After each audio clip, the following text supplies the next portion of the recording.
আমরা অনেকেই সঠিকভাবে অজু করতে জানি না এবং অজুর মধ্যে যেই দোয়াগুলা পাঠ করতে হয় সেটিও জানি না।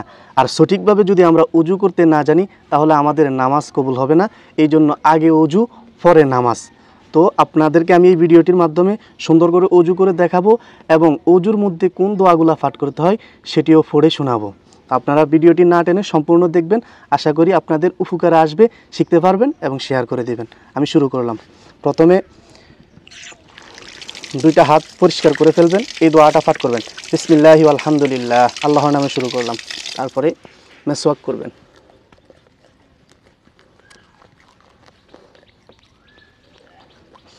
একান্ত যদি আপনার হাতে মেসওয়াক না থাকে তাহলে আপনি ডান হাতের এই আঙ্গুল দ্বারা এইভাবে ডান দিকে তারপরে বাম দিকে এইভাবে মুখের ভিতরে একটু নাড়াচাড়া দিবেন, এরপরে কুলি করবেন।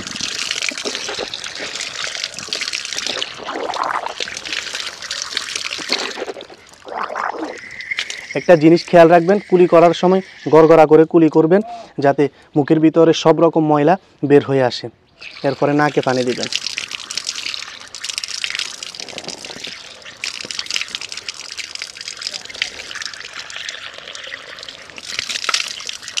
এরপরে সমস্ত মুখ এইভাবে পরিষ্কার করবেন।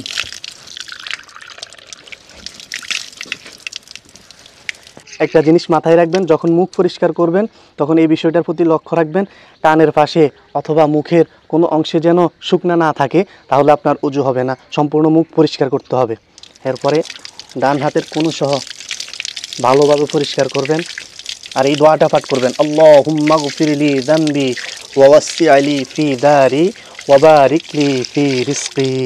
এরপরে দোনো হাতের আঙ্গুলি খিলাল করবেন, তারপরে মাথা মাসে করবেন।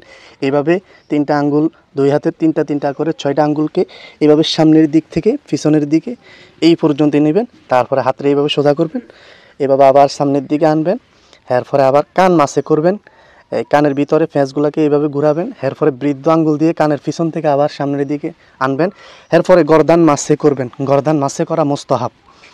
এরপরে এবার পা পরিষ্কার করার পালা। এবার পা পরিষ্কার করবেন।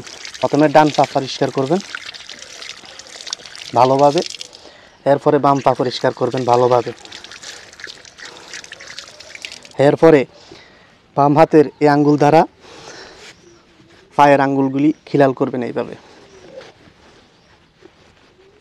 এর দ্বারা হয় কি, অনেক সময় আমাদের পায়ের এই সমস্ত অংশে ময়লা থেকে যায়, খিলাল করার দ্বারা এই অংশের ময়লাগুলো চলে যাবে। এরপরে আবার পা পরিষ্কার করে নেবেন।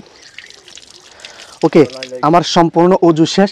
এখন অজু শেষে এই দোয়াটা পাঠ করবেন, আশহাদু আল্লা ইলাহা ইল্লাল্লাহু ওয়াহদাহু লা শারীকা লাহু ওয়া আশহাদু আন্না মুহাম্মাদান আবদুহু ওয়া রাসূলুহু আল্লাহুম্মা জাআলনি মিনাত তাওয়াবিন ওয়া জাআলনি মিনাল মুতাতাহহিরিন।